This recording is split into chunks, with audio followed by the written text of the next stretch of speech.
नमस्कार शेतकरी मित्रांनो, व्हाईट गोल्ड ट्रस्टचे नियमित शेतीविषयक व्हिडिओज पाहण्यासाठी आपल्या चॅनलला सबस्क्राईब करून नवीन व्हिडिओजच्या नोटिफिकेशनसाठी त्यासमोरील बेल आयकॉनला क्लिक करा. धन्यवाद.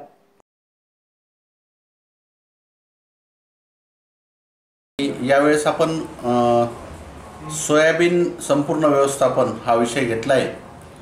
तर बघा, सोयाबीन हे एक महत्त्वाचं पीक आहे. महाराष्ट्रातलं जवळपास एकूण क्षेत्राच्या जवळपास 30 ते 35% क्षेत्र सोयाबीनचं आहे आणि मागच्या वर्षीपर्यंत जवळपास 40 लाख हेक्टरमध्ये सोयाबीनची पेरणी होत असे. ती यावर्षी वाढून असा अंदाज आहे की जवळपास 42 ते 44 लाख हेक्टरपर्यंत याचं क्षेत्रफळ जाईल असा एक अंदाज आहे. याचं कारण सोयाबीनचं क्षेत्र एवढं झपाट्यानं का वाढतं आहे आपण जर पाहिलं तर मागच्या 15-20 वर्षामध्ये सोयाबीनचं क्षेत्र किती होतं आणि आता किती आहे. तर महत्त्वाचं कारण म्हणजे कमी खर्चाचं पीक आहे. थोडं तुलनात्मक कापसासोबत जर आपण कम्पेअर केलं तर त्याच्यापेक्षा कमी खर्चाचं पीक आहे. दुसरी गोष्ट म्हणजे रब्बी पीक आपण याच्यावर रब्बीचा हरभरा म्हणा किंवा गहू म्हणा किंवा इतर रब्बी पिकं आपण घेऊ शकतो.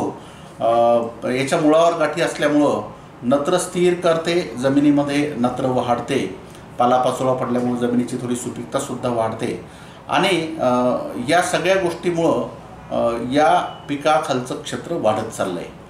पण याच्यासोबतच आपण जर पाहिलं की जसं क्षेत्र वाढतं आहे तसं एकरी उत्पादकता जी आहे ती सोयाबीनची मात्र घटत चालली आहे. उत्पादकता कमी कमी होत चालली आहे. मला अजूनही आठवतं की बरेच शेतकरी एकरी 12 क्विंटल 13 क्विंटल उत्पादन घेणारे जे आहेत किंवा 10 क्विंटलच्या वरती बरेच शेतकरी असायचे आणि ते आता 6-7 क्विंटलवर आले, कुठं 8 क्विंटलवर आलेत. तर याची प्रमुख कारणं काय आहेत आपण जर पाहिलं की सोयाबीनची उत्पादकता घटण्याचे प्रमुख कारणं कोणती आहेत. तर पहिलं कारण मला असं वाटतं की एकाच जमिनीत सोयाबीन दरवर्षी वर्षानुवर्ष सोयाबीन घेणारा असा बराच भाग आहे. आपण जर पाहिलं तसं एरिया वाईज जर पाहिलं तर हिंगोली जिल्हा जवळपास 80% क्षेत्रात सोयाबीन होते. वाशिममध्ये 80% क्षेत्रात सोयाबीन होते.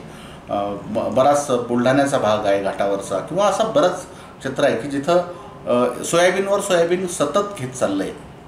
त्यानंतर आधुनिक लागवड तंत्रज्ञानाचा वापर न करणे. आधुनिक तंत्रज्ञानामध्ये बऱ्याचशा गोष्टी येतात. बीज प्रक्रिया आहे, कीड रोग नियंत्रण आहे, पेरणी पद्धत आहे.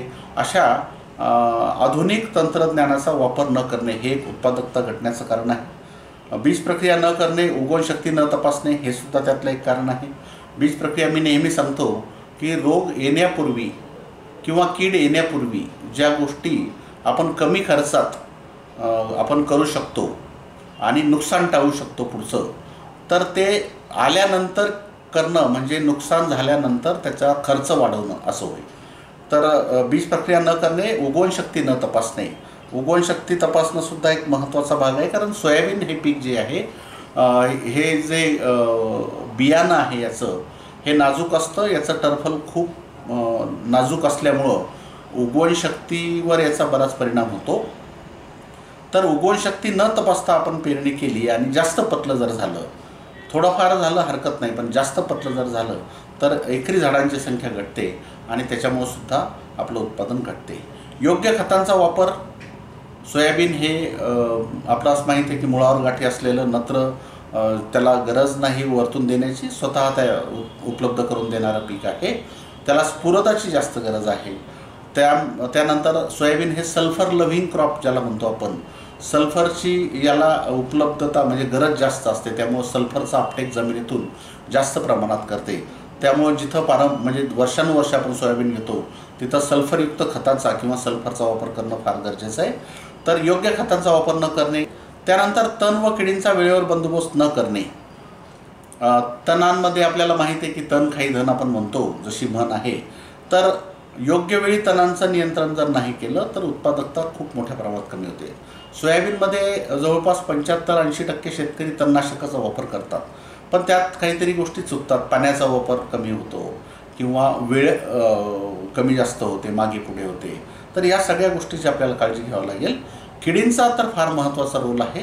त्यातल्या त्यात खोडकिडा आणि चक्रभुंगा जे अदृश्य कीड आहे, शेतकऱ्याला लवकर लक्षात येत नाही, तर हिचा बंदोबस्त करणं सुद्धा आपल्याला फार गरजेचं आहे. रोगाचा प्रादुर्भाव ही सुद्धा एक उत्पादकता कमी होण्याचं कारण आहे. सोयाबीनचे रोग जर पाहिले आपण तर सगळ्यात घातक रोग म्हणजे येलो मोझॅक जे पिवळे झाडं पडतात एकदम, तो आहे. त्यानंतर तांबेरा आहे. त्यानंतर ठिपके, पानावरचे आणि शेंगावरचे ठिपके, असे वेगवेगळे रोग आहेत. ते आपण समोर पाहणारच आहोत. तर त्याचा प्रादुर्भाव आणि अजून सगळ्यात महत्त्वाची एक गोष्ट म्हणजे लहरी निसर्ग. एकतर फुलोरा अवस्था आणि दाना भरण्याची अवस्था अशा दोन सोयाबीनच्या नाजूक अवस्था असतात. तर या दोन अवस्थांमध्ये पाण्याचा ताण या पिकाला पडायला नको. आणि या दोन अवस्थेमध्ये जर पाण्याचा ताण पडला तर उत्पादन बरंच घटतं. तिथं मोठ्या प्रमाणात उत्पादन घटू शकतं. त्यामुळं फुलोरा अवस्था आणि दाना भरण्याची अवस्था या नाजूक अवस्थांमध्ये आपण पाण्याचा ताण पडणार नाही याची काळजी घ्यावी. जी सिंचनाची व्यवस्था असेल तर आपण सिंचन करू शकतो. तसंच याच्या उलटंसुद्धा जास्त पाऊस पडत गेला आणि नत्र त्या पिकाला जर जास्त मिळत गेलं तर काईक वाढ खूप मोठ्या प्रमाणात होते. आणि जास्त जसं मागच्या वर्षी बऱ्याच भागात विदर्भामध्ये आपलं यवतमाळ असेल, वर्धा असेल, अमरावती असेल, इथं पावसाचं प्रमाण जास्त असल्यामुळं जास्त प्रमाणात पिकाची वाढ झाली आणि पिकाची दाटणी झाल्यामुळं इतर समस्यासुद्धा वाढल्या आहे. तर हे सुद्धा एक महत्त्वाचं कारण आहे. तर हे झालं कमी उत्पादकतेचे मी तुम्हाला 6-7 कारणं सांगितले. आता त्याच्यावर आपण सविस्तर उत्पादन वाढण्यासाठी आणि कमीत कमी खर्चामध्ये आपल्याला सोयाबीन चांगलं कसं पिकेल यासाठी आपण काय काय करू शकतो ते आपण बघणार आहोत. तर सगळ्यात पहिले जमिनीची निवड. जर सोयाबीनला असं स्पेसिफिक जमीन कुठली पाहिजे असं काही फार आग्रह नाही. हे कुठल्याही जमिनीत येणारं पीक आहे. फक्त सगळ्या प्रकारच्या जमिनीत येते. फक्त हलकी जमीन जर असेल तर मात्र इथे आपल्याला हलक्या जमिनीमध्ये उत्पादन कमी येतं. त्यानंतर पाणी धरून ठेवणाऱ्या जमिनीची जी आहे तिथं कमी उगवण शक्ती, तिथे कमी उगवण होते. पाणी धरून ठेवणाऱ्या जमिनीमध्ये उगवण शक्ती तिथे कमी होते. तर आपण कोणत्याही जमिनीत सोयाबीन घेऊ शकता. फक्त हलक्या जमिनीमध्ये उत्पादन कमी येतं. त्यानंतर वाणाची निवड. आपण जर जाती जर पाहिल्या सोयाबीनमध्ये बऱ्याचशा जाती, जवळपास विद्यापीठाच्या शिफारसीत 50 जाती असतील. आपल्या महाराष्ट्रातले जे 4 विद्यापीठ आहेत त्यापैकी 3 विद्यापीठं म्हणजे कोकण कृषी विद्यापीठ जर सोडलं दापोलीचं तर महात्मा फुले कृषी विद्यापीठ आहे. त्यानंतर वसंतराव नाईक मराठवाडा कृषी विद्यापीठ आहे. डॉक्टर पंजाबराव देशमुख कृषी विद्यापीठ आहे. त्यानंतर मध्य प्रदेशमधल्या काही विद्यापीठाच्या जाती, अशा अनेक जाती आज आपल्याला उपलब्ध आहे.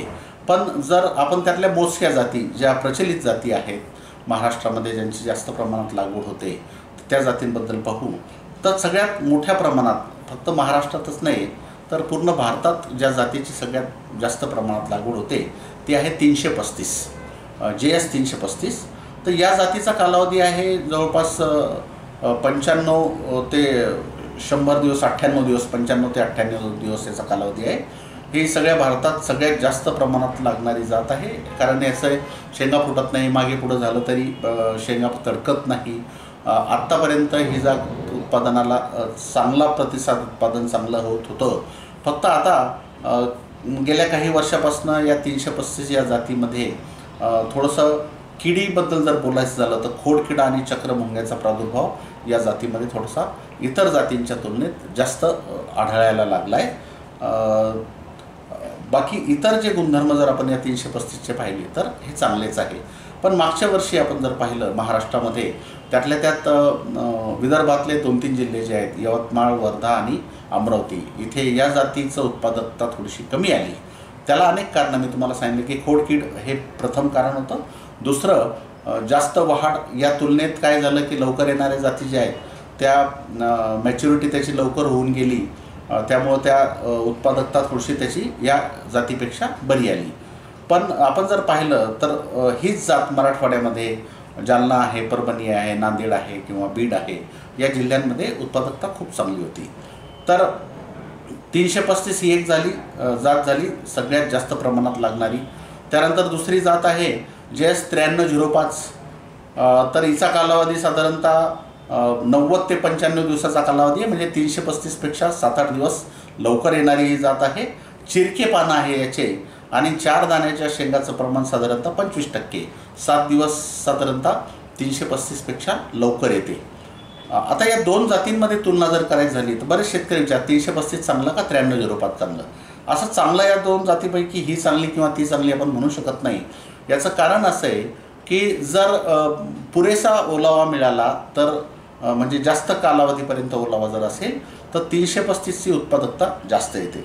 आणि जर पाऊस लवकर बंद झाला आणि ओलावा जास्त काळापर्यंत टिकला नाही तर हे 9305 लवकर हार्वेस्टिंग होत असल्यामुळं 9305 चांगलं पिकते. एखाद्या वेळेस 9305ची काढणी चालू असताना पाऊस पडतो तेव्हा ते अडचणीत येते, 335 वाजते. मागच्या वर्षीसारखं एखादं वर्ष असं असतं की 9305च्या काढणीच्या वेळेत पाऊस नव्हता, ते निघून गेलं आणि 335 पावसात सापडलं. तर या जातींमध्ये आपण तुलनात्मक तसा फरक सांगू शकत नाही. त्यानंतर DS 228 95 ते 100 दिवसाची कालावधीची जात आहे. पश्चिम महाराष्ट्र आणि लातूर वगैरे या भागामध्ये आणि त्यातल्या त्यात तांबेरा प्रभावित क्षेत्र जे आहे याच्यामध्ये या जातीची शिफारस केलेली आहे. तर या लातूर, उस्मानाबाद, सोलापूर या भागात या जातीचं किंवा महाराष्ट्रात, पश्चिम महाराष्ट्रात या जातीचं बऱ्यापैकी क्षेत्र आहे. काही शेतकऱ्यांनी विदर्भात सुद्धा या जातीचा प्रयोग करून पाहिला, पण 10 पैकी 7 शेतकऱ्यांना चांगला अनुभव नव्हता, 3 शेतकरी चांगलं म्हटले. त्यामुळं हिचा प्रसार काही विदर्भामध्ये फारसा झाला नाही. त्यानंतर JS 9560 ही एक जात आहे. हिचा कालावधी 82 ते 88 दिवसाचा आहे, म्हणजे हे लवकर येणारं वाण आहे. 82 ते 88 म्हणजे साधारणतः 9305 पेक्षाही 10 दिवस लवकर येणारी जात आहे.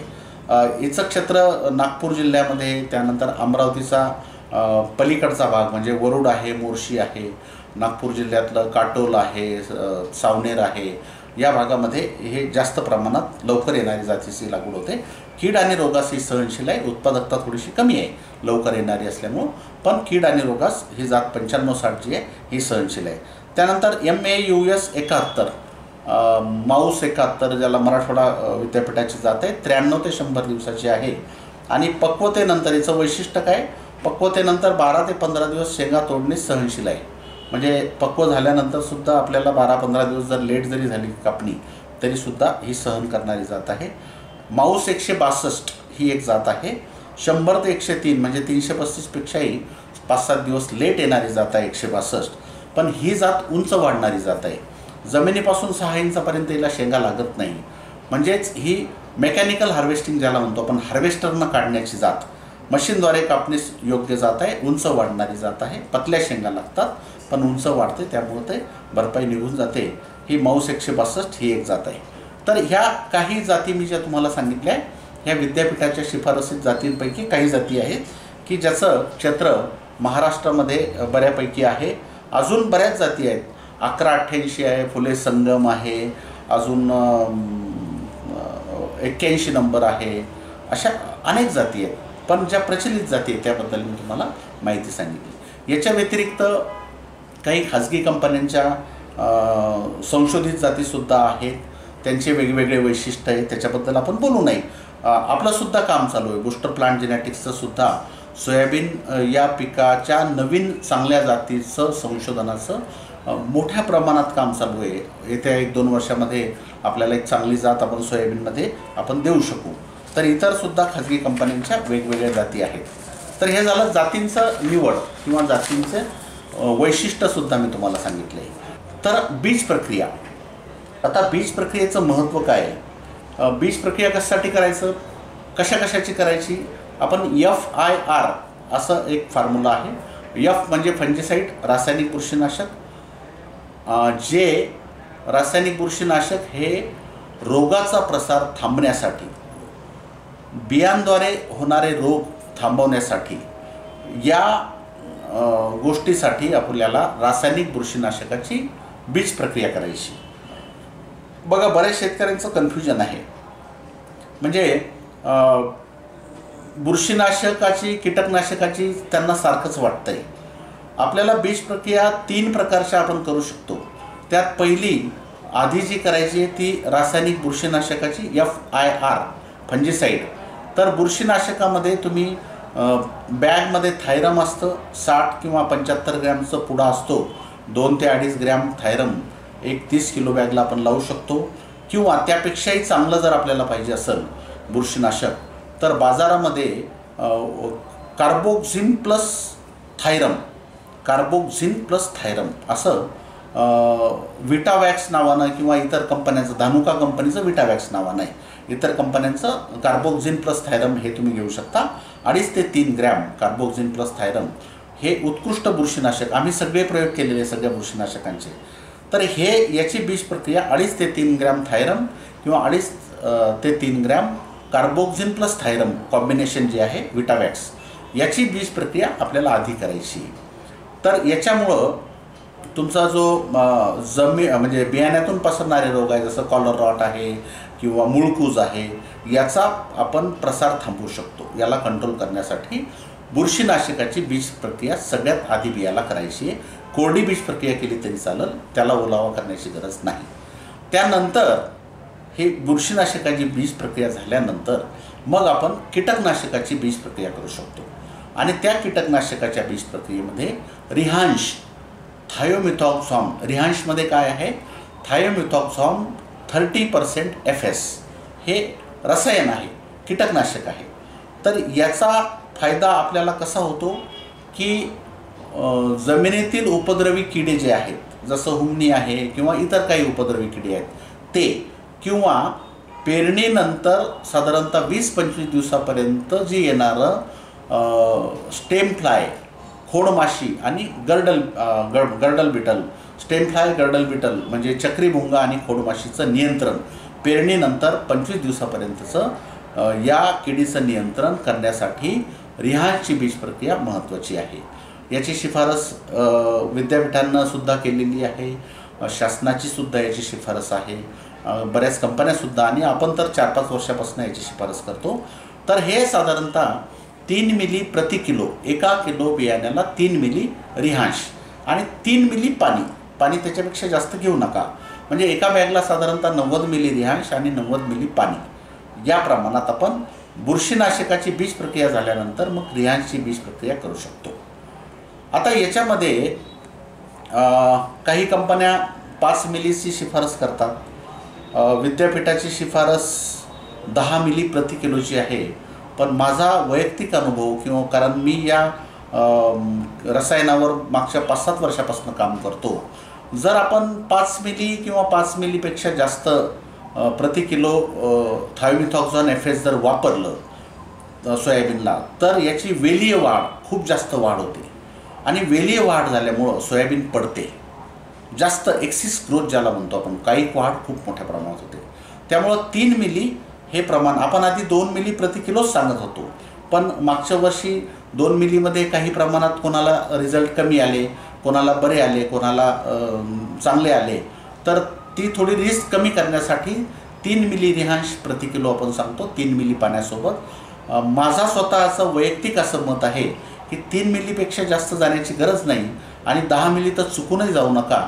माझा वैयक्तिक अभ्यास किंवा जे अनुभव आहेत त्यात आपण 5 मिली किंवा त्याच्यापेक्षा वर जर गेलात तर कायिक वाढ जास्त होते, व्हिजिटेटिव्ह ग्रोथ जास्त झाल्यामुळं तिथं फायद्याच्या ऐवजी फायदा आपल्याला होईल. तुम्ही 3 मिली लावलं, 5 मिली लावलं, 10 मिली जरी लावलं तर 25 दिवसापर्यंतच त्याचं काम राहणार आहे, कारण ते मुळातून शोषल्या जाते आणि झाडामध्ये त्याचं विष तेवढ्या दिवसापर्यंत काम करते. त्यामुळं जास्त प्रमाण न लावता 3 मिली पाण्यासोबत हे आपण बीज प्रक्रिया करू शकता. बुरशीनाशक आधी लावा, नंतर त्याच्या रिहांश लावा. पेरणीच्या 2-4-8 दिवस आधी लावून ठेवलं तरी चालेल. त्यानंतर आता बघा, हे मी तुम्हाला पाण्याचं प्रमाण सांगितलं 3 मिली फक्त. मला मागच्या 2-4 दिवसात बऱ्याच शेतकऱ्यांच्या फोन आले की आम्ही बीज प्रक्रिया केली पण पाणी चुकून जास्त वापरलं गेलं. कोणी म्हणे आम्ही ते ह्युमिक जेल टाकलं, त्याला पतलं करण्यासाठी पाणी वापरलं गेलं. कोणी म्हणे नाही, आम्हाला जीवाणू खतं लावायचं होतं, त्यात ते गुळाचं पाणी टाकायला सांगितलं होतं, त्यामुळं पाणी जास्त झालं आणि बियाला आता सुरकुत्या पडल्या. बियाला जर सुरकुत्या पडल्या म्हणजे सोलावा त्यानं ओढला जास्त, त्याचा एम्ब्रिओ फुगला, ते बी उगवू शकत नाही. त्यामुळं आपण खूप काळजी घ्यायची, पाणी जास्त वापरायचं नाही. 90 मिलीपेक्षा जास्त पाणी वापरू नका, फार फार तर 100 मिली आणि 90 मिली औषध. आणि तेही आपल्याला वापरताना एक पद्धत आहे, आपण त्याचे व्हिडिओसुद्धा टाकलेत. हे सुरकुत्या कुठं पडल्या, काही शेतकऱ्यांनी डायरेक्ट त्यात 1 क्विंटल बियात 1 लिटर पाणी आणि 1 लिटर असं जागीच एकाच ठिकाणी ओतलं, त्यामुळं तिथं तुमचं प्रमाण जास्त झालं. तर बियाला त्या पांगवा आणि त्यावर सडा टाकल्यासारखं, हातमोजे वगैरे घालून सडा टाकल्यासारखं, आणि ताबडतोब एकाने सरडा टाकायचा, दुसऱ्यानं ते थोडंसं हलकं चोळायचं, फार जास्त जोरात चोळू नका. आणि थप्पड जे असतं आपलं खताच्या पोत्याचं, त्याच्यावर त्याला आडवं उभं वर खाली असं जर आपण हलवलं तर आपोआप ते औषध सगळ्या याला लागेल. आणि लगेच तुम्हाला आपल्याला पंख्याखाली किंवा हवा असलेल्या सावलीच्या ठिकाणी त्याला सुकवायचं आहे. एकाच जागी औषध जर ओतलं तर ते जिथे हे औषध पडणार तिथे बी जास्त लाल होईल, बाकीच्या याला लागणार नाही आणि त्याला सुरकुत्या पडू शकतात, म्हणजे एम्ब्रिओ त्याचं पाणी ओढू शकतो. त्यामुळं पाण्याचं प्रमाण जास्त वापरू नका आणि हे सगळीकडे पसरेल आणि सगळ्या बियाला लागेल याची आपल्याला अवश्य काळजी घ्यायची. तर हे 2 झाले आपलं फंजिसाईड, नंतर इन्सेक्टिसाईड. आणि तुम्हाला नंतर लावायचं असेल तर तुम्ही रायझोबियम लावू शकता, PSB लावू शकता, ट्रायकोडर्मा लावू शकता. पण याच्यामध्ये माझा अनुभव असा आहे की परत पाणी जर जास्त वापरलं तर आपल्याला परत अडचण येऊ शकते.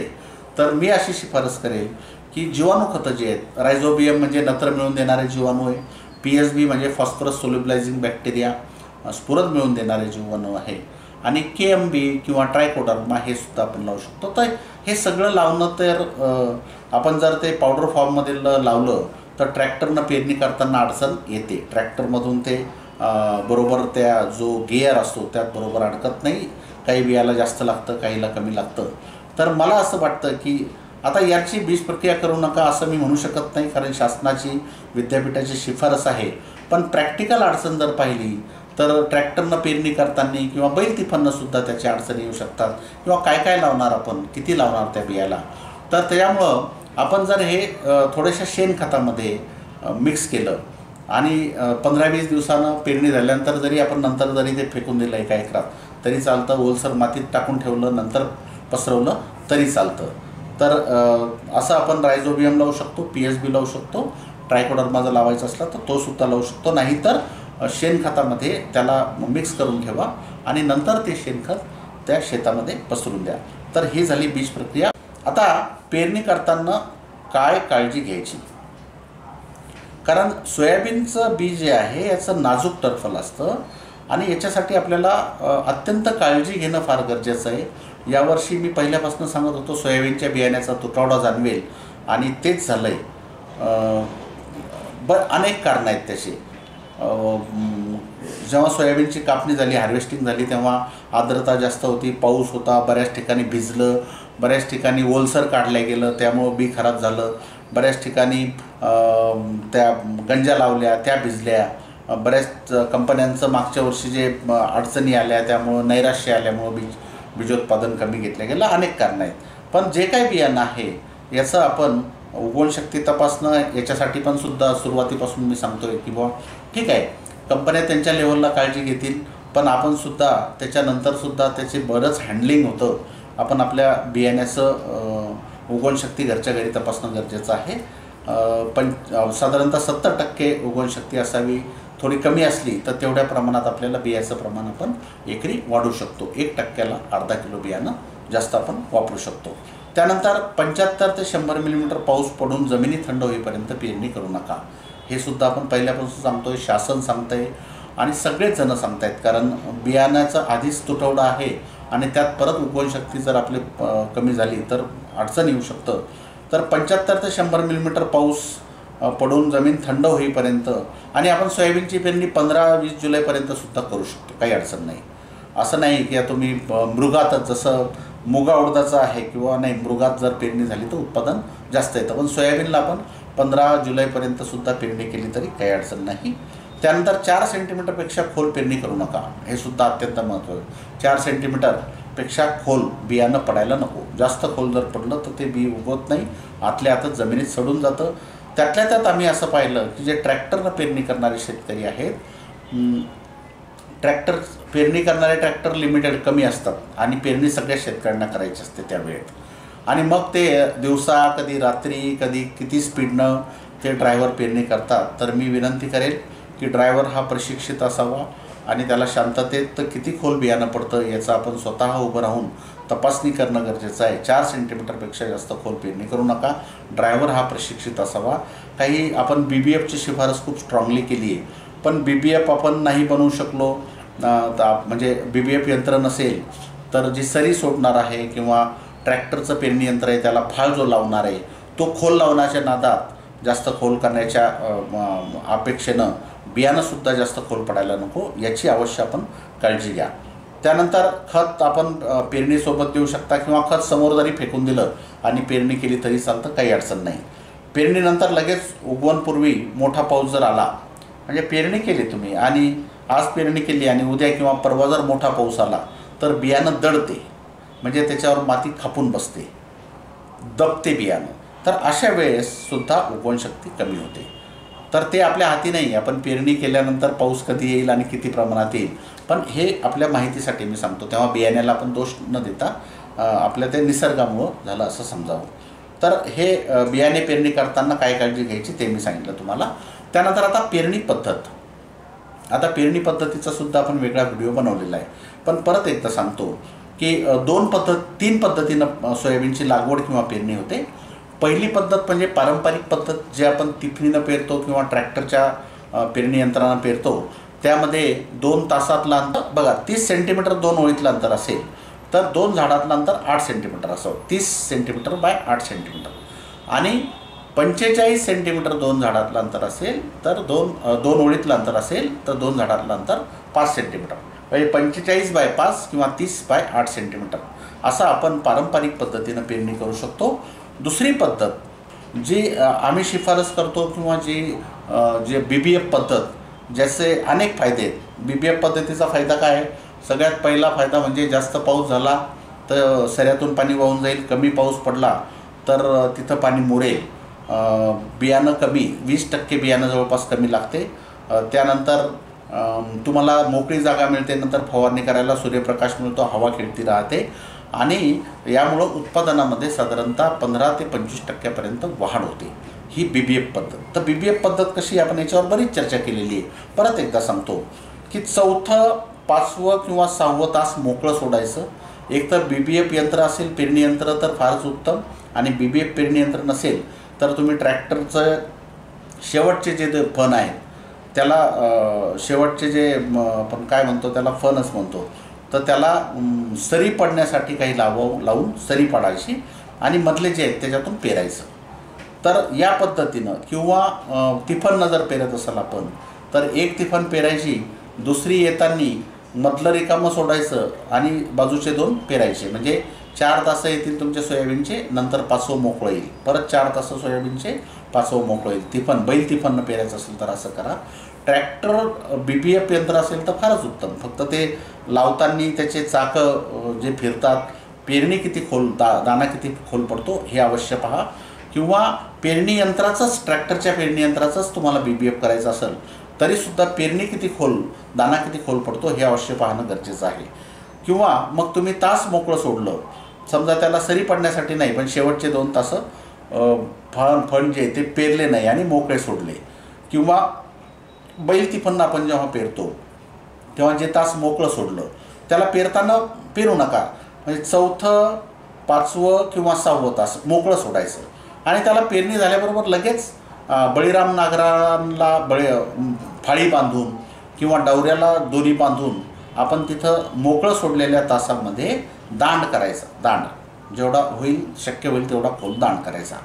बऱ्याच शेतकऱ्यांचे प्रश्न आले की बाबा कधी करायचा, तर पेरणी झाल्याबरोबर लगेच करा, दुसऱ्या दिवशी करा, किंवा समजा शक्यच झालं नाही, पाऊस लागून राहिला, तुमचं हे होतं खूप, म्हणजे जमिनीत मशागत करणं शक्य नव्हतं, तर जशी वापसा होईल तसं करू. आपण डवरणी करतोच त्यावेळेस जरी आपण केलं तरी तिथं सरी पडणं महत्त्वाचं आहे. जेवढ्या लवकर म्हणजे पेरणी झाल्याबरोबर त्या दिवशी दुसऱ्या दिवशी केलं तर फार उत्तम. उगवण झालेली नसते, त्यामुळं आपल्याला तिथे फक्त लक्षात द्या, नाही तर पेरलेलंच तास परत सरी पडाल तिथे, तेवढं मात्र आपल्याला काळजीपूर्वक करावं लागेल. तर ही BBF पद्धत आहे. त्यानंतर सरीवर आंबा पद्धत ज्याला आपण म्हणतो, सऱ्या पाडायच्या. साधारणतः 2 फुटाच्या सऱ्या 2-2 फुटावर जर सरी पाडली आणि त्या एकदम उंच वरंब्यावर लागवड न करता वरंब्याच्या मध्ये अशी आपण एका बाजूनं लागवड करू शकतो. तर किंवा मग बेड मोठा केला, 3-3.5 फुटाचा बेड केला तर सेंटर जे आहे बेडचं त्याच्यापासून दोन्ही बाजूला 1-1 फूट, म्हणजे 2 ओळीतलं अंतर असं 2 फूट येईल.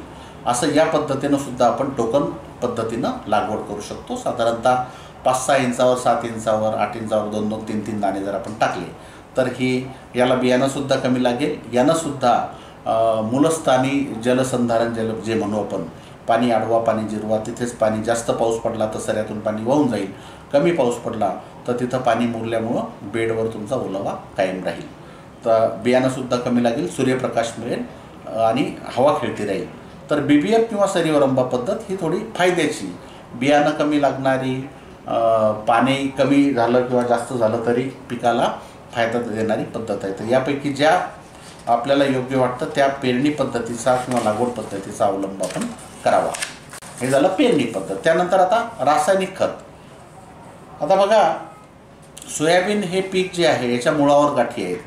जसं हरभऱ्याच्या आहेत, मुगाच्या आहेत, उडदाच्या आहेत, तुरीच्या आहेत, चवळीच्या आहेत. तर या पिकांना या मुळावर गाठी म्हणजे याच्यामध्ये जे जीवाणू आहेत ते हवेतील नत्र शोषून पिकाला उपलब्ध करून देतात. त्यामुळं या पिकांना, मुळावर गाठी असलेल्या पिकांना आपल्याला नत्राची जास्त गरज नसते. त्याला जे लागणारं नत्र आहे ते जीवाणू त्याला पुरवतात. तर त्यामुळं अशा पिकांना आपल्याला स्फुरदयुक्त खतं, जास्त स्फुरद असलेले खतं आणि पालाश थोडाफार असेल तर ठीक आहे, असे आपल्याला खतं द्यायचे. तर तुम्हाला एक थंब रूल सांगायला हरकत नाही की ज्या शेतामध्ये आपल्याला माहिती आहे सोयाबीनची वाढ कशी होते, दरवर्षी जास्त वाढ होत असेल म्हणजे सोयाबीनवर सोयाबीन आपण सतत घेत राहतो, तेव्हा नत्राचं प्रमाण त्या जमिनीमध्ये वाढतं किंवा जमीन खूप सुपीक आहे, नत्राचं प्रमाण तिथे जास्त असते. तर अशा जमिनीमध्ये जिथं जास्त वाढ होते अशा जमिनीमध्ये आपण फक्त स्फुरद फॉस्फरस द्यायचा. फक्त फॉस्फरस कशात आहे? Single super फॉस्फेटमध्ये. SSP एकरी 2 बॅग किंवा 3 बॅग सुपर फॉस्फेट आपण आधीच फेकून देऊ शकता. फेकल्यानंतर लगेच त्याला मातीत मिक्स करून घ्या, म्हणजे जमिनीत मिक्स झाला तो तर पिकाला उपलब्ध व्यवस्थित होईल. 8 दिवस 15 दिवस आधी जरी फेकून दिला चालतो. पेरणीच्या दिवशी आधी समोर फेकला, नंतर पेरणी केली तरी चालत, किंवा पेरणीसोबत दिला सुपर फॉस्फेट तरी चालत. दुसरं, मध्यम वाढ होत असलेल्या ठिकाणी, जास्त नाही कमी नाही मध्यम वाढ होते, तर मग अशा शेतकऱ्यांनी पेरणीसोबत DAP किंवा 12-32-16 किंवा 14-35-14 हे खतं द्यायचे. पण आता या खतामध्ये सल्फर नाही आहे. जसं सुपर फॉस्फेटमध्ये सल्फर आहे, वेगळं सल्फर द्यायची गरज नाही. पण DAPमध्ये सल्फर नाही, 12-32-16मध्ये नाही, 14-35-14मध्ये नाही. तर मग असं जर आपलं एकाच शेतात वर्षानुवर्ष 5-7-8 वर्षापेक्षा जास्त वर्ष जर आपण सोयाबीन घेतलं असेल आणि तिथं मग हे जर आपल्याला खत द्यायचं असेल DAP 12-32-16 किंवा 14-35-14 वगैरे, तर याच्यासोबत जर आपण सल्फर वापरलं, दाणेदार सल्फर म्हणजे बेनसल्फ वगैरे जे येतं एकरी 5 ते 10 किलो, किंवा सल्फर WDG आपलं सल्फा बूस्ट आहे, एकरी 2 किलो सल्फा बूस्ट जरी आपण या खतात मिक्स करून घेतलं, DAP 12-32-16 किंवा 14-35-14मध्ये 2 किलो सल्फा बूस्ट म्हणजे सल्फर WDG हे जरी मिक्स करून घेतलं आणि आपण जर पेरणी केली तर आपल्याला तिथं सल्फरची जी उपलब्धता आहे ती होते. आणि वर्षानुवर्ष ज्या जमिनीत आपण सोयाबीन घेतो तिथं सल्फरचा वापर करावा. आता ज्या जमिनीमध्ये कमी वाढ होते, बरेच वेळेस हलकी जमीन आहे किंवा सुपीकता कमी आहे अशा जमिनीत, तर अशा जमिनीमध्ये जर आपल्याला खत द्यायचं असेल तर तिथं आपण 20-20-0-13 बघा, 0-13 महत्त्वाचा आहे. 20-20-0 हा मिश्र खताचा ग्रेड आहे, तो मी कधीच शिफारस करत नाही. पण 20-20-0-13 याची नक्की शिफारस करतो. तर याच्यात 20% नत्र आहे, 20% स्फुरद आहे आणि 0% पालाश, पण 13% सल्फर आहे. मग तुम्हाला सल्फर वेगळं द्यायची गरज नाही. कमी वाढ होत असलेल्या शेतामध्ये 20-20-0-13 किंवा 24-24-08 हे सल्फरयुक्त खत आपण तिथं पेरणीसोबत देऊ शकतो, एकरी 1 बॅग. चुनखडी जमिनीमध्ये पेरणीनंतर सोयाबीन असो किंवा उडीद मूग असो, साधारणतः 25-30 दिवसाला पिवळा पडतो. त्याला तुमच्या झिंक आणि फेरसची कमतरता या चुनखडी जमिनीमध्ये असते. मग काहीच नाही करायचं, त्याला एक साधारणतः पिवळं पडायला सुरुवात झाली की 20 ग्रॅम झिंक EDTA आणि 20 ग्रॅम फेरस EDTA याचा फवारणीमध्ये वापर केला तर ते सुधरून जाते ताबडतोब, त्याला काही अडचण नाही. आपण त्या जमिनीत पीक घेऊ शकतो. फक्त झिंक EDTA आणि फेरस EDTA 20-20 ग्रॅमचा फवारा आपण घ्यायचा आहे. त्यानंतर मी आधीच सांगितलं की हे लेग्युमिनस क्रॉप आहे, याच्या मुळावर गाठी असतात, त्यामुळे नत्र वेगळं द्यायची गरज नाही. काही शेतकरी युरिया देतात, म्हणजे बरेच शेतकरी पाहिले मी की पेरणीबरोबर खत देतात आणि नंतर 30 दिवसांनी युरिया देतात. तर हा जर युरिया आपण जास्तीचा झाला तर काईक वाढ खूप मोठ्या प्रमाणात होते, शेंगामधलं अंतर वाढतं, झाडाची विनाकारण जास्त वाढ होते. आपल्याला कुटार नाही पाहिजे, आपल्याला शेंगा जास्त लागल्या पाहिजे. त्यामुळं शेंगातलं अंतर कमी पाहिजे, शेंगाची संख्या जास्त पाहिजे. काईक वाढ होऊन आपल्याला कुटार बनवायचं असेल तर मग तुम्ही युरिया देत राहा. जर ज्या जमिनीमध्ये नत्र कमी आहे तिथे थोडंसं 10-15 किलो युरिया द्यायला हरकत नाही. पण जिथं नत्राचं कमतरता नाही आहे अशा जमिनीमध्ये आपण नंतर युरिया द्यायचा नाही. त्याला लागणारं नत्र ते स्वतःच पीक बनवतं. तर नत्रयुक्त खतांची गरज नाही आहे. त्यानंतर पावसात गॅप जेव्हा पडतो अशा वेळेस आपल्याला 13-0-45 जे पोटॅशियम नायट्रेट याचा फवारा आपण 1-2 वेळेस घेऊ शकतो.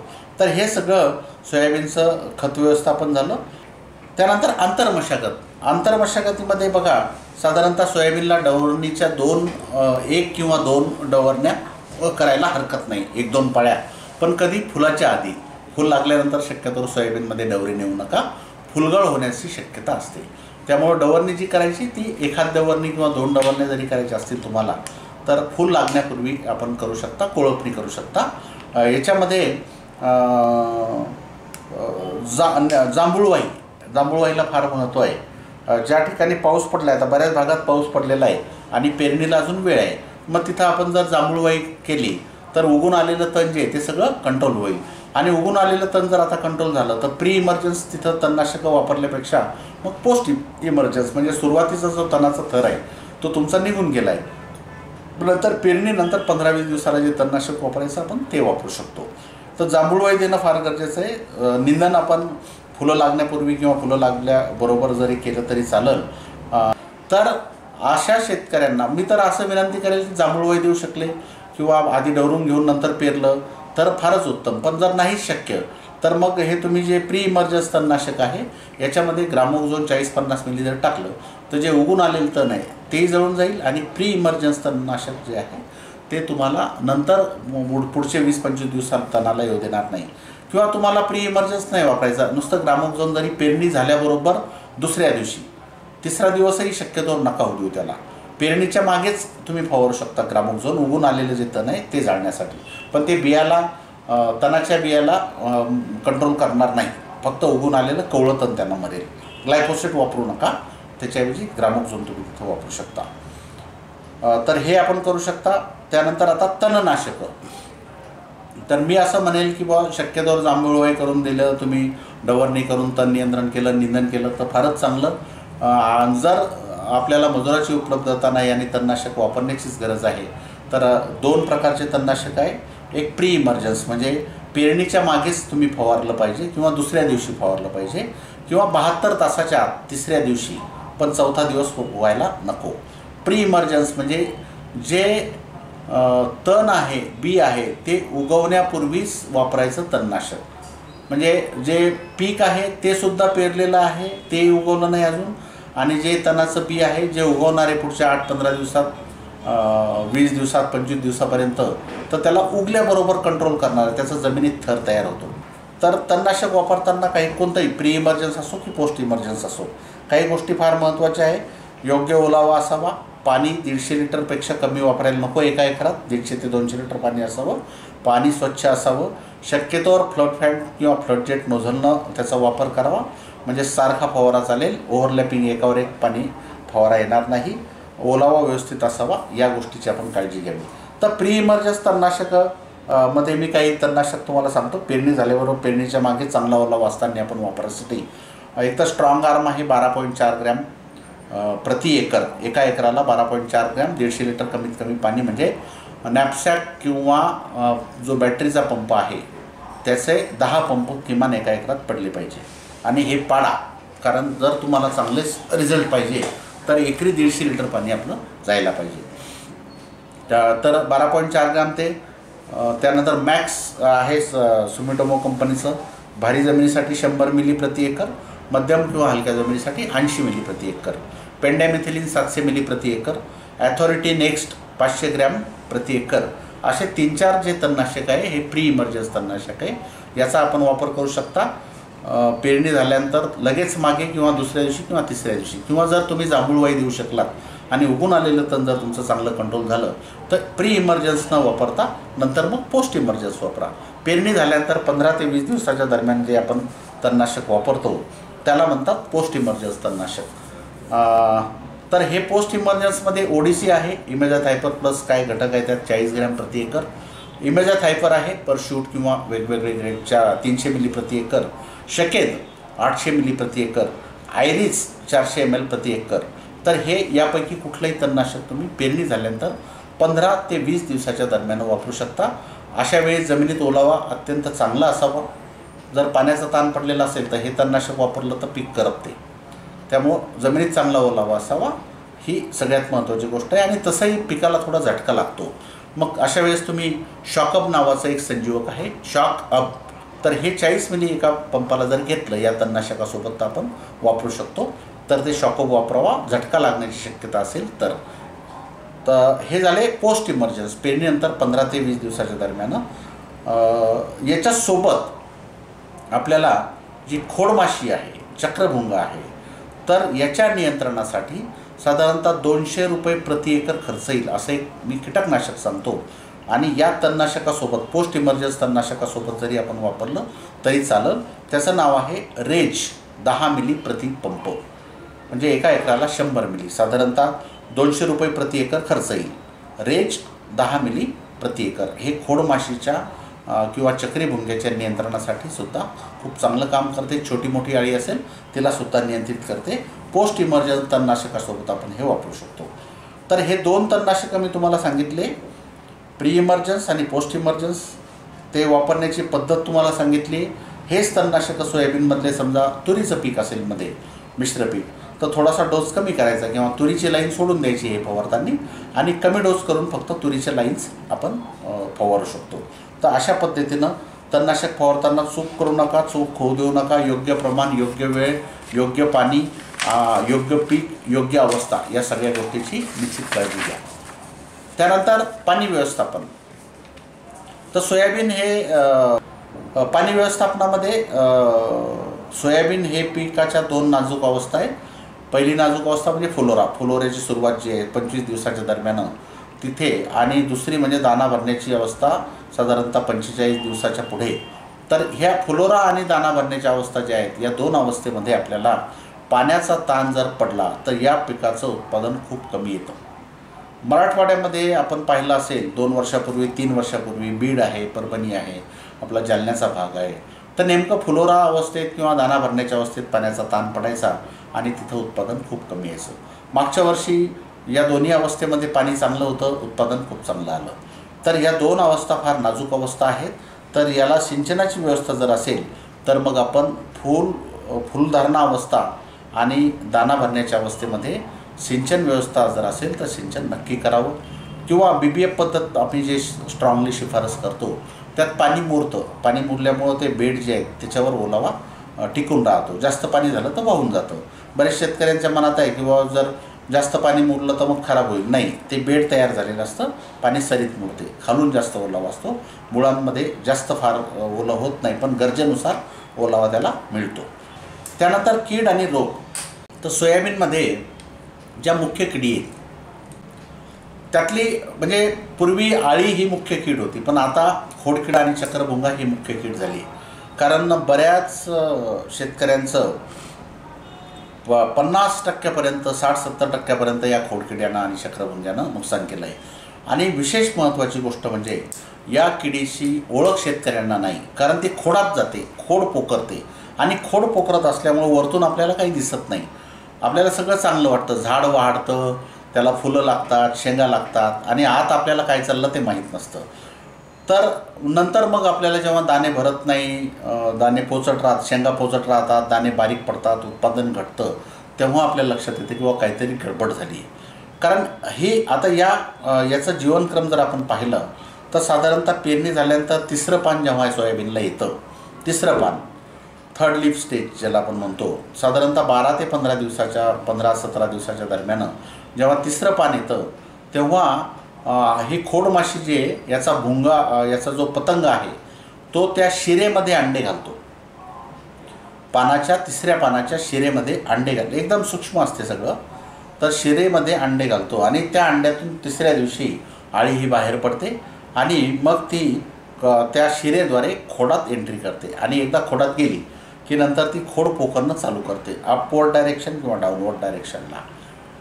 आता हा जीवनक्रम जो आहे, खोडात गेल्यानंतर आळी खोड पोखरते, 10-15 दिवसात त्या आळीचं कोश होतो, नंतर त्याचा पतंग होतो, पतंग त्याला छिद्र पाडून त्या खोडाला छिद्र पाडून बाहेर निघून जातो आणि परत मग तो पतंग तुमच्या पानात अंडे घालतो. त्या अंड्यातून परत नवीन आळी बाहेर पडते, ती परत खोडात जाते. आम्ही बऱ्याच शेतकऱ्यांना विचारत होतो, 100 झाडं उपटून पहा, त्यात किती खोडं पोखरलेली आहेत, ह्याला कसं ओळखायचं. आपण खोड पोखरणारी आळी जी आहे म्हणजे खोडमाशी जी आहे, चक्रभुंगा जी आहे, तर ते खोडाचे 2 उभे काप जर केले, असे उभं जर कापलं आणि 2 भाग केले तर त्यात आत खाल्लेलं असते, आत खोड पोखरलेलं असतं. आणि याच्यामुळं काय होतं, जे अन्नद्रव्य वरती जायचं तेवढ्या प्रमाणात वरती जात नाही. सुरुवातीला वाढ होते, थोडंफार अन्नद्रव्य लागते, फुलं लागतात, पण दाना भरण्याच्या अवस्थेत जास्त अन्नद्रव्याची गरज असते आणि तेव्हा ते अन्नद्रव्य तेवढ्या प्रमाणात त्या पिकाला मिळत नाही आणि न मिळाल्यामुळं मग उत्पादन घटते. शेंगा पोचट राहतात, शेंगा तपकिरी होतात, डाग पडतात, गळून जातात, त्यानंतर बारीक दाना होतो. हे सगळे परिणाम त्या खोड माशीमुळे होतात. तर याला ओव्हरलॅपिंग जनरेशन मागच्या वर्षीसारखे जर आले तर जसं आपण यवतमाळ, वर्धा, अमरावती जिल्ह्यांमध्ये, काही अकोल्याचा भाग आहे, तर इथं एकामागे एक जनरेशन्स आल्यामुळं तिथं फार मोठ्या प्रमाणात या खोडाईचा, चक्रभुंग्याचा त्रास झाला. तर त्यासाठी आपल्याला फक्त बीज प्रक्रिया करून आपल्याला तिथं थांबता येणार नाही. बीज प्रक्रिया हा पहिला आणि सगळ्यात कमी खर्चाचा आणि चांगला उपाय आहे. तर हे सुरुवातीचे 20-25 दिवस, 30 दिवसापर्यंत जे आहे हे त्याला कंट्रोल करण्याचं काम करेल. पण त्यातून सुटलेलं किंवा त्याला अजून आपल्याला जास्त काळजी घेण्यासाठी आपल्याला साधारणतः 15 ते 20 दिवसाच्या दरम्यान मी जे तुम्हाला सांगितलं, एक तर तणनाशक फवारत असला तर त्यात ते आपलं रेज किंवा आलिका टाकून द्या. 200 रुपये एकरीचा खर्च वाढेल, पण तुमचं तिथं अजून आपल्याला प्रोटेक्शन चांगलं मिळेल. किंवा जर तणनाशक आधीच फवारलेलं असेल प्री इमर्जन्स, तर नंतर 15-20 दिवसाच्या दरम्यान 200 रुपये एकरीचा खर्च आहे. मात्र त्यांना आपल्याला, कारण मागच्या वर्षी ज्या प्रमाणात खोडमाशी आणि चक्रभुंगा होता, तर मला खरंच चिंता लागली की बाबा एवढ्या मोठ्या प्रमाणात ओव्हरलॅपिंग जनरेशन जर असेल तर आपल्याला नक्कीच काळजी घ्यावी लागेल, कारण हा खूप मोठं नुकसान करणारा कीड आहे. तर आपण त्याबद्दल बघू काय काय. आपण एक स्प्रेइंग शेड्यूल देतो मी तुम्हाला, की ज्याच्यामुळं तुम्हाला थोडंसं कमी खर्चामध्ये आपलं सगळ्याच किडींचं नियंत्रण होईल. पहिले आपण किडी बघू. खोडमाशी आणि चक्रभुंगा आहेत. मी तुम्हाला सांगितलं की सुरुवात त्याची 12, 15, 18 दिवसाच्या दरम्यान होते. त्यानंतर उंटाळी आहे, ती कंट्रोल करण्याला काही फार कठीण नाही, तिला आपण कंट्रोल करू शकतो. पानं खाणारी आळी आहे, केसाळ आळी आहे, तंबाखूची पानं खाणारी आळी आणि हेलिओथिस, या 2 आळ्या मात्र जरा आपल्याला कठीण आहे. तर त्याला कंट्रोल कसं करायचं ते मी तुम्हाला सांगतो. पांढरी माशी आहे, सोयाबीनवर मागच्या 5-7 वर्षामध्ये पांढऱ्या माशीचा अटॅक वाढतो आणि ही पांढरी माशी येलो मोझॅकला पसरवण्याचं काम करते, जो व्हायरसचा रोग आहे येलो मोझॅक. त्यानंतर रोगामध्ये जर आपण पाहिलं तर कॉलर रॉट आहे, म्हणजे उगून आल्यानंतर जे खोडाजवळ जमिनीनं आणि खोडाच्या तिथे एक कॉलरसारखं म्हणजे एक गोल राऊंड पडलेलं असतं, ती बुरशी आहे. त्यानंतर मूळ आणि खोडसड आहे. त्यानंतर तांबेरा आहे आणि शेंगावरील डाग किंवा करपा, असे हे रोग आहेत. तर ह्या सगळ्या किडी आणि रोग याचं पूर्ण व्यवस्थापन करण्यासाठी आपण एक स्प्रेइंग शेड्यूल आपण बघूया. तर यामध्ये सगळ्यात पहिले आपण सांगितलं की खोडमाशी, चक्रभुंगा, जमिनीतल्या किडी, उपद्रवी याच्या नियंत्रणासाठी आपण रिहायची बीज प्रक्रिया केली. त्यानंतर 15 ते 20 दिवसाच्या दरम्यान 200 रुपये प्रति एकराचा आपला खर्च होईल. पण इथे आपलं रिस्क कमी होण्यासाठी तुम्ही तणनाशकासोबत फवारू शकता किंवा तणनाशक आधीच वापरलं असेल तर एक साधा फवारा आपला 10 मिली रेज साधारणतः 15 ते 20 दिवसाच्या दरम्यान रेजमध्ये काय आहे, थायोमिथॉक्झॉम अधिक लॅम्बडासाहेलोथ्रिन हे दोन्हीसुद्धा कीटकनाशकं खोडमाशी, चक्रभुंग्यासाठी चांगलं उत्कृष्ट काम करतात आणि छोटी मोठी आळी असेल तर त्या आळीलासुद्धा नियंत्रित करतात. रस शोषण करणारी कीड असेल त्यालासुद्धा नियंत्रित करतात. 20 रुपये प्रति पंप असं याचं आपल्याला खर्च येतो. जर आपण तणनाशकासोबत म्हणजे 10 पंप वापरले तर आपल्याला 200 रुपये येईल. त्यानंतर साधारणतः तिसरा फवारा म्हणजे दुसरा फवारा जो आहे, पहिला आपण 15-20 दिवसाला घेतला आहे, दुसरा साधारणतः 30-35 दिवसाच्या दरम्यान आपल्याला घ्यायचा आहे. तर याच्यामध्ये मी तुम्हाला विसर पडलेले खूप चांगलं रसायन जे आहे, खूप चांगलं कीटकनाशक जे आहे, अळीनाशक जे आहे, आपण त्याला विसरलो आहे, पण खूप सुंदर आहे, खूप सुंदर रिझल्ट आहे आणि बरेच वर्ष त्यानं गाजवलेले आहेत असं एक कीटकनाशक की ज्याच्यामुळं तुमच्या सगळ्या प्रकारच्या आळ्या नॉकडाऊन फवारल्याबरोबर कंट्रोल होतील. आणि हे एक उत्कृष्ट खोडमाशी आणि चक्रभुंग्याला कंट्रोल करणारं उत्कृष्ट कीटकनाशक आहे, ज्याचा आपल्याला विसर पडला होता, मात्र आपल्याला आता ते परत वापरायचं आहे. त्याला क्रॉस रेजिस्टन्ससुद्धा डेव्हलप झालं आहे. म्हणजे पूर्वी जास्त प्रमाणात वापरलं गेलं होतं, थोडंफार त्याचे रिझल्ट कमी दिसायला लागलेत, पण आता मागचे 7-8-10 वर्ष झाले त्याचा वापर बिलकुल नगण्य झाला. पण आपल्या सगळ्यांना माहिती आहे की ते हे उत्कृष्ट कीटकनाशक आहे सगळ्या प्रकारच्या आळ्यांना कंट्रोल करण्यासाठीचं. आणि याचं अजून एक वैशिष्ट्य म्हणजे आपण या कीटकनाशकाच्या वापरामुळं आळ्यांसोबतच खोडमाशी आणि चक्रभुंग्याला सुद्धा आपण कंट्रोल करू शकू. आणि अजून जे आपलं जे म्हणजे आपण जे मागच्या 7-8 वर्षामध्ये जास्त प्रमाणात वापरतो कोराजन वगैरे, त्याच्यापेक्षा अर्ध्या खर्चातच आपल्याला याचं काम होईल असं आपल्याला कीटकनाशक वापरायचं आहे 30-35 दिवसाच्या दरम्यान. ते म्हणजे झेनॉप एंडॉक्सिकार्प याचं आपण ब्रँड नाव पूर्वी आपण जे वापरत होतो तेव्हा किंगडोक्सा किंवा अवांट नावानं प्रसिद्ध होतं. तर आपण बूस्टर कंपनीचं झेनॉब नावानं देतो आहे. तुम्हाला झेनॉब मिळालं तर झेनॉब घ्या, किंवा तुम्हाला नाही मिळालं आपलं काय अवांट मिळालं तरी अवांट घेऊ शकता. पण केमिकल मात्र एंडॉक्सिकार्प घ्यायचं आहे आपल्याला 30-35 दिवसाच्या दरम्यान. याचा खर्च आपल्याला कोराजनपेक्षा कमी आणि सगळ्या प्रकारच्या आळ्या आणि सोबतच आपल्याला जी खोडमाशी आणि चक्रभुंगा याचंसुद्धा कंट्रोल आपलं होऊ शकते. तर हे साधारणतः 10 ते 12 मिली प्रतिपंप आपल्याला घ्यायचं आहे. याच्यासोबत फुलोरा अवस्था सुरू झालेली राहील. स्फुरत जास्त असलेलं विद्राव्य खत म्हणजे परिस 1261 हे साधारणतः आपण 75 ते 100 ग्रॅम घेऊ शकतो. आणि फुलाची संख्या वाढावी, फुलगळ कमी व्हावी यासाठी झेप हे संजीवक आपण 10 मिली प्रतिपंप हे वापरू शकतो. हा झाला आपला दुसरा फवारा. आणि त्यानंतर मग आपल्याला साधारणतः 10-15 दिवसाच्या दरम्यान आळीचा अटॅक वगैरे पाहून तिसरा फवारा आपण घ्यायचा आहे. त्यातसुद्धा मी असं म्हणेल की यामध्ये व्हेजिटेटिव्ह ग्रोथ म्हणजे पानांचा बराचशी दाटी झालेली असते. बरेच शेतकरी कोराजनसुद्धा खूप चांगलं केमिकल आहे, मी त्याला विरोध करत नाही कधीच, उलट मी त्याची शिफारस करतो. पण जर दाटी जास्त झाली तर ते आळीपर्यंत पोहोचणं शक्य नाही होत. मग अशा वेळेस आम्ही मागच्या 2-3 वर्षापासून प्रयोग केले. आपण इमामॅक्टिन आणि क्लोरोसायपर असं कॉम्बिनेशन जर घेतलं म्हणजे इमान 10 ग्रॅम आणि त्यात पांडा सुपर जे आहे आपलं हे 30 मिली असं जर वापरलं तर याचे अनेक फायदे होतात. म्हणजे पांडा सुपर म्हणजे क्लोरोसायपर आहे, त्याची फ्युमिगंट म्हणजे गॅसेस ॲक्शन आहे, लपलेली आळीसुद्धा कंट्रोल होईल. त्यानंतर जी पांढरी माशी आहे जी व्हायरसचा प्रसार करते किंवा रस शोषण करणारी कीड तुडतुडा आहे त्याचंसुद्धा कंट्रोल मिळेल. आणि दोन्हीचं मिळूनसुद्धा आपल्याला जे कोराजनची कॉस्ट आहे प्रतिपंप जी खर्च आहे त्याच्यापेक्षा कमी खर्चामध्ये इमान 10 ग्रॅम आणि पांडा सुपर 30 मिली असं आपण घेऊ शकतो. याच्यामध्ये आपल्याला याच्यासोबत जर गरज तेव्हा वाटत असेल, पानावरचे डाग किंवा थोडी जास्त वाढ झालेली असं जरी वाटलं तरीसुद्धा आपल्याला तिथे मग ट्युबिकॉनॉझॉल अधिक सल्फर हे बुरशीनाशक घ्यायचं आहे 20 ग्रॅम. किंवा जास्त वाढ झालेली असेल तर मग तिथं आपल्याला तिथे आपण हे घेऊ शकतो टिल्ट साधारणतः 20 मिली. टिल्टचा डोस थोडासा वाढवला तर वाढसुद्धा ते थांबवतं. तर हे घेऊ शकतो. आणि संजीवकामध्ये गजब नावाचं संजीवक आहे जे आपल्याला फुलांची संख्या भरपूर मोठ्या प्रमाणात वाढेल आणि फुलाचं शेंगात रूपांतर करायला मदत करेल. त्यानंतर शेवटचा फवारा किंवा गरज असेल तर मग तुम्ही तिथे कोराजन वापरायला काही हरकत नाही. शेवटचा असतो त्यानंतर मग आपल्याला जास्त दिवस कंट्रोल मिळालं पाहिजे. पण अशा वेळेससुद्धा हे कोराजन जरी वापरायचं असेल, जर जास्त आळी नसेल तर मग तुम्ही परत इमामॅक्टिन घेऊ शकता, आपलं इमान घ्या. किंवा जास्त प्रमाणात असेल, जास्त दिवस कंट्रोल पाहिजे तर मग शेवटच्या फवाऱ्यात कोराजन घेऊ शकता. पण याच्यासोबत परत क्लोरोसायपर जर तुम्ही घेतलं, जास्त आळी जर असेल, अटॅक जर जास्त असेल किंवा पांढरी माशी असेल तर मग तिथं पांडा सुपर घ्या.